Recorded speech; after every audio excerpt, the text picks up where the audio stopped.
Who would ever think that playing the fool could be the most prudent thing to do? Some of the slaves did, and they played that role very well.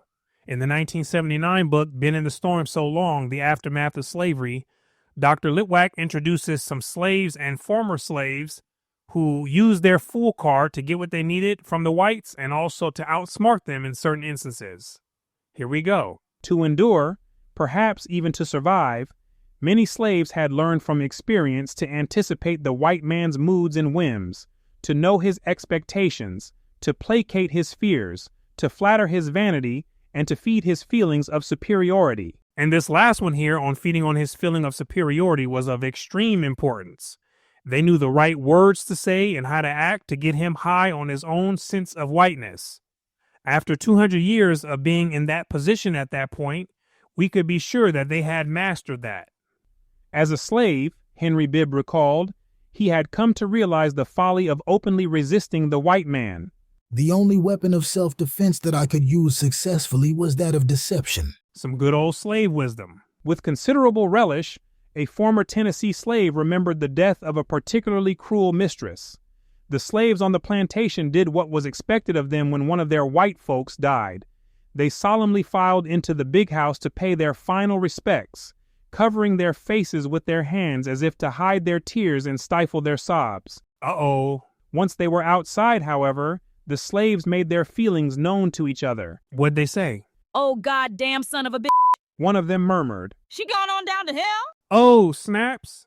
She cried the crocodile tears while she was in the big house and acted like she was torn all apart and she was going to miss her so much. But when she got outside away from the whites, she said, "Oh, goddamn son of a bitch. She gone on down to hell?" This stuff is wild. Let's continue. During the Civil War, when the master's temperament often experienced violent fluctuations, the slave had even more urgent reason to adhere to the time-tested imperatives, that he never appeared to be too well informed, that he remained circumspect in his views, that he masked any feelings of hostility, that he feigned stupidity at the right moment, that he act the nigger when the situation demanded it, and punctuate his responses to whites with the proper comic mannerisms and facial expressions. What is meant by acting the N-word? The shuffling of the feet, the scratching of the head, the grin denoting incomprehension. That's what it meant during slavery. Babooning when the time was necessary, or basically acting in accordance with how whites wanted them to act, which was dumb, always happy, skinning and grinning, and being submissive. The blacks learned to act the N-word as a way to avoid confrontation, to survive, and a way to avoid punishment. In that environment, they were forced to be that way if they didn't want to die or be whipped. The black man who invokes the darky act, Ralph Ellison has suggested, is not so much a smart man playing dumb as a weak man who knows the nature of his oppressor's weakness. His mask of meekness conceals the wisdom of one who has learned the secret of saying the yes, which accomplishes the expressive no. Let's say, for an example, a master tells a slave to do a ridiculous task like plowing an entire field in a lightning storm. Most Negroes were not going to get an attitude and directly say no. That would be impudence and requireth a whipping. Instead, they're going to yes massa in a happy tone, but that yes really meant no. Then they act the N-word by acting like they don't know where the tools are, asking all types of ridiculous questions, breaking tools, acting sick, stalling by doing other irrelevant work. And then once they're confronted, they act like they believe that this work that they're doing was part of what the master originally wanted them to do. And it didn't have anything to do with that, right? So basically frustrating the master and getting him irritated to the point where he says, forget the task, right? Basically playing into the role that whites already expected from them, the darky act, or acting the N-word. Although some slaves may well have internalized the ritual of deference, meaning some slaves were not acting the N-word, but genuinely embodied submissive and obedient behaviors towards whites.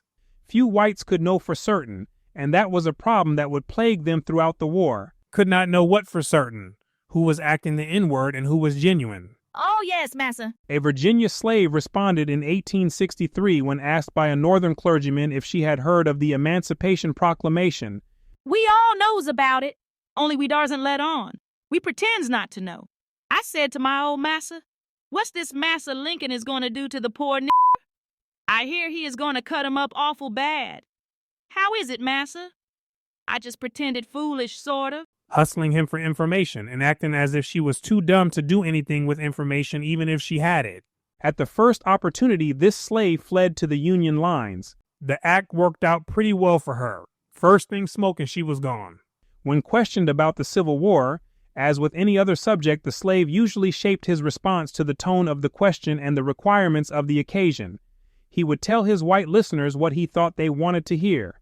In the presence of Southern whites, the slave was apt to proclaim his loyalty to the Confederacy or to his white folks and the state in which he lived, in much the same way that he had denied on so many occasions, especially to Northern visitors, the desire to be free.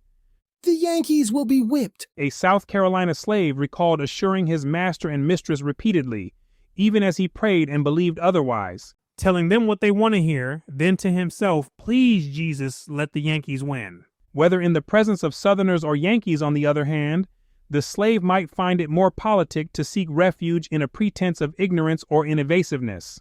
Why, you see, master, An elderly Louisiana slave told a Union reporter in 1863, "'Tain't for an old like me to know anything about politics." When the reporter pressed him to indicate whether he favored the Confederacy or the Union, the slave maintained his ineffable smile for a moment, and then with a mock gravity replied, "I'm on the Lord's side, and he'll work out his salvation. Bless the Lord." meaning whoever wins is the side he's on. If the Northerners win, then he's going on that side. If the Confederates win, then it's back to acting the N-word. He didn't fully want to commit himself to a side because the war was still happening, and he was still a slave at that time also. So he left wiggle room for him to pivot regardless of whoever won. Framing his response with equal care, an elderly Georgia black told a Union officer who had questioned him about the war, "Well, sir, what I think about it is this. It's mighty distressing, this war, but it appears to me like the right thing couldn't be done without it." He's walking on the fence too. The right thing couldn't have been done without it could mean anything.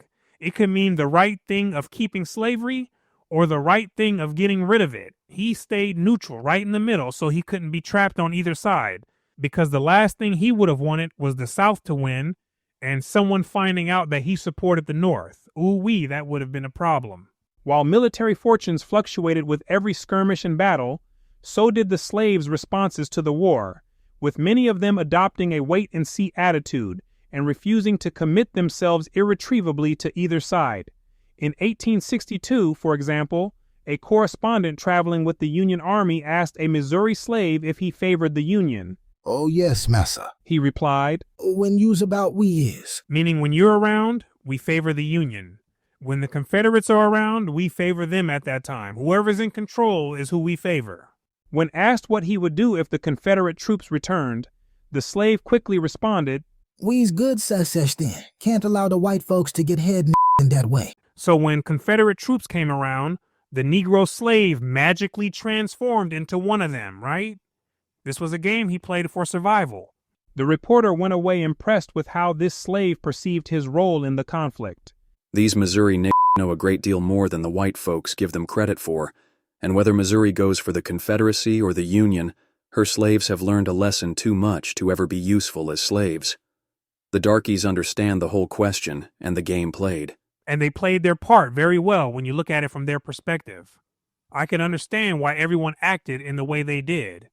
I can see why it was important to act the N-word, and I can also see why it was important to have a neutral opinion about the war. It just makes sense when you're viewing it as best as possible from the slave's perspective, right? So we shall continue from here. I thank you for your time. My name is Brooklyn St. Michael, and I'll see you in the free world.